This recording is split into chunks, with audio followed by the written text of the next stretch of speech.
So we're approaching our 3-month nomadiversary. Yes, we are. And one of the things we've discovered is that full-time RV life ain't all rainbows and unicorns. No, it ain't.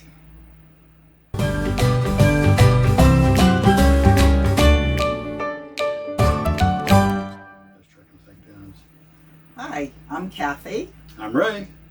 And we're those Trekkin' Thick Pins. And some of you may be wondering, where the heck have those Trekkin' Thick Pins been lately? Those of you that have subscribed to the channel probably noticed that we haven't been around a lot in the last month or so. I don't know exactly when we put the last video out, but it's been a while. Yeah. Those of you who haven't subscribed to the channel may want to do that now, and go ahead and hit that notification bell, and that way you'll be notified when the next infrequent video comes out, which hopefully won't be as infrequent as the past. Right. But anyway, what we wanted to do is explain why we haven't been here recently, why we haven't posted any videos lately, and why RV life isn't all rainbows and unicorns. So, let's start from the beginning. It's been over a month, probably close to 2 months now. Yes. And I started feeling very poorly. Yep. And how were you feeling at the time? Well, when you say poorly? Oh my gosh, fatigue, foggy, no appetite. I mean, I lost weight, just awful. I couldn't get out of my own way. And when we were walking, I couldn't keep up with right. you. She couldn't walk. We couldn't really go out exploring anything because Kathy would just give completely out. In fact, when it really came to a head, we were at Three Flags in Florida, and we went to try to hike. So there was a lake nearby. I don't even remember the name of it now. Right. But we went to try to hike, and Kathy probably shouldn't have even gone. She tried to push herself, and that was the day when it all came to a head. So at that point in time, we had not even established a primary care physician. Right. So we were in Bushnell, which is our city of residence legally. So at least we were able to establish a primary care physician at that time, which is what you did. Yes. Yeah. So you went and saw your doctor. You told him your symptoms. Yeah. He said there's something wrong. She said there was something wrong. He said, well, you come to the right place. He ordered blood work, he ordered chest x-rays, he ordered urine. He was very thorough. The lab work was submitted. He wrote a prescription for something there because it went to the local Walmart. I don't remember. It may not have even had anything to do with that diagnosis. No. But it went to the local the Walmart there in Bushnell, and we were able to go pick up that prescription. So that kind of leads to another topic the same topic, but as far as getting prescriptions when you're on the road. Right. So he ordered a lab work, got that done. Yeah. But that was like right before we left Three Flags, right? So we didn't even get the results of the lab work until we were at the next campground or the one following. One after that, because he set up an e-visit. A televisit. Right. For 4 weeks after my blood work. Right. Which is a long time. Yeah. Not knowing. And I looked on the patient portal and my labs weren't readily available for me to see. Right. So the lab work actually came out okay. Lab work was all fine. It was all fine. But in the meantime, you were still feeling fatigued and short of breath. So we kept on traveling as we traveled. We're booked every week or 2 weeks. There came a point when you just couldn't do it anymore. I couldn't push myself any further. We finally went to the emergency department in, is that Gettysburg? That was Spotsylvania Medical Center. Outside games. No, Yeah. was that even Pennsylvania? It was Pennsylvania. Okay. Anyway, Doesn't matter. we went to the emergency department, Right. where you were given a diagnosis. Um, they gave you prescriptions for anything there? No. No. You had to contact your primary care physician. They had the records there at the ED Right. that they forwarded to your primary care physician, or he got. He had to set up another televisit? Or did he go ahead and send anything to you at that point?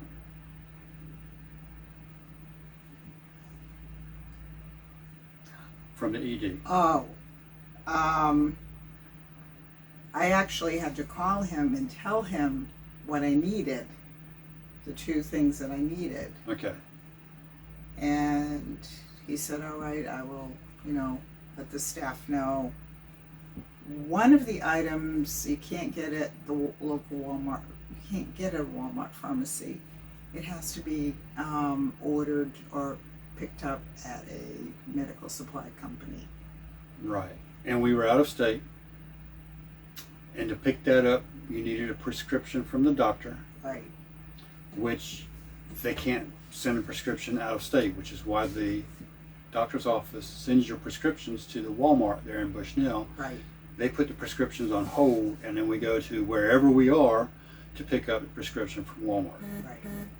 So it just so happens this was a fairly inexpensive piece of equipment that we were able to get out of pocket after A 2-day going battle around. with my Yeah. primary care physician's office. Yep. So Meanwhile, I still wasn't breathing. right. So even though she had some diagnoses and she had some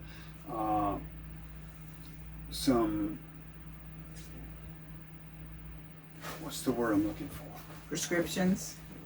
Relief is what I'm looking for. She had some prescriptions for some relief, and she was getting some relief. Things still weren't exactly where they needed to be. Right.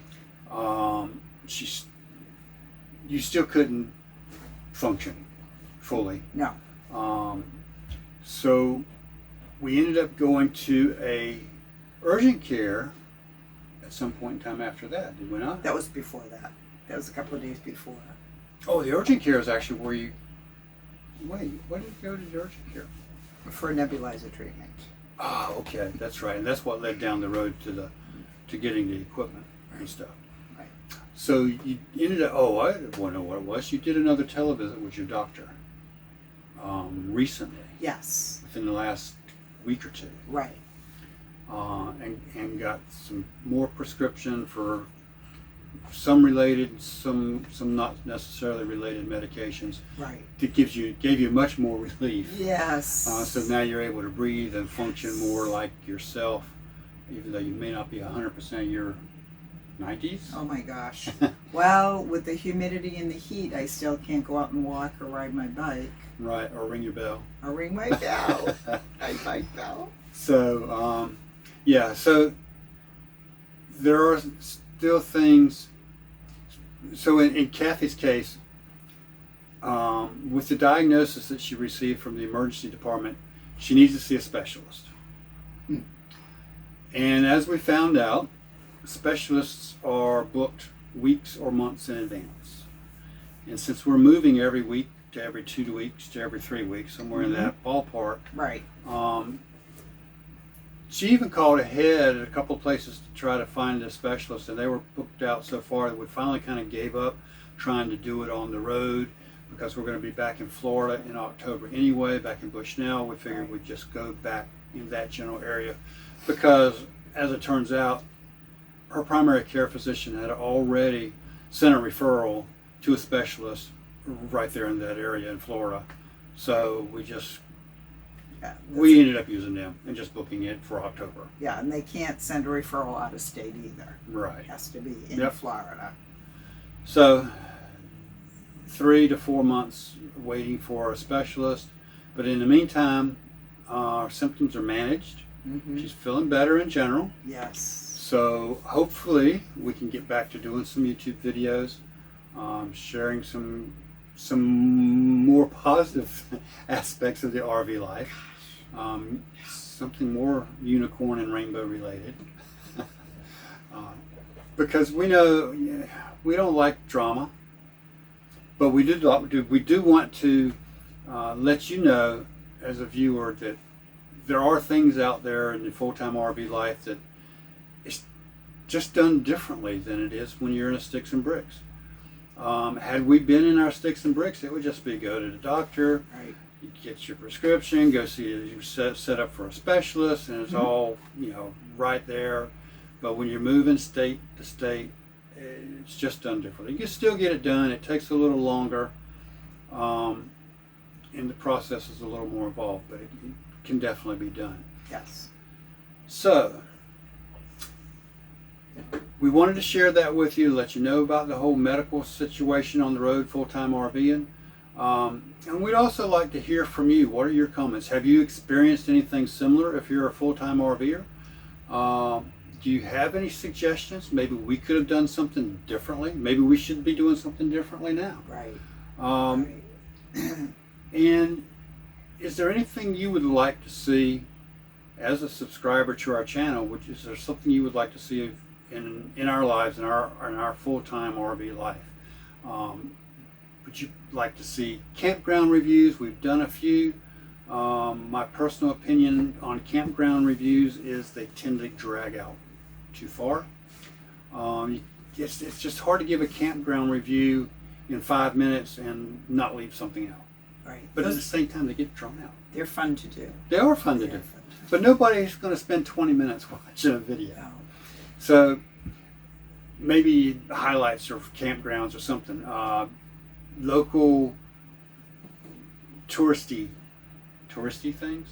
We don't usually do touristy things. We don't, because we're living on the road. We're not on vacation, but we do from time to time go out and look at a park or a lake or something along that. Not necessarily touristy. That's not the word I'm looking for. But just activities, different things that we're doing. Campsite breakdown, tear down, how we prepare for travel days, stuff like that. For us, we just kind of do it automatically and don't think about filming it. But let us know if that's something you would like to see, how we do it. We're in a Class A motor coach towing a Jeep. So our setups and breakdowns are going to be different than a trailer or different than a fifth wheel. So let us know what you'd like to see. If anybody has any questions for me, just let me know and I'll answer them to the best of my ability. Yep. Kathy's a retired registered nurse. So yeah, we're both retired. So she's not going to give you any medical advice per se, but she can, through our experiences and her experiences, we can point you in the right direction for getting diagnoses or procedures, how to find a doctor, how to get your prescriptions and that sort of stuff. Make it run a little smoothly. Yeah, so a little smoother for you. Smoother for you than by us, because School of Hard Knocks is called School of Hard Knocks for a reason. Sometimes it's easier to learn by somebody else's example. Right. And so that's why we're sharing this. Anything else? That's it. Okay, so guys, that's it for this video. One more thing. Okay. I just want to thank all of my friends and family for the support. I wouldn't have been able to get through without it, and with God's help too. Yeah, and for those YouTubers and me, no, I'm too sweet.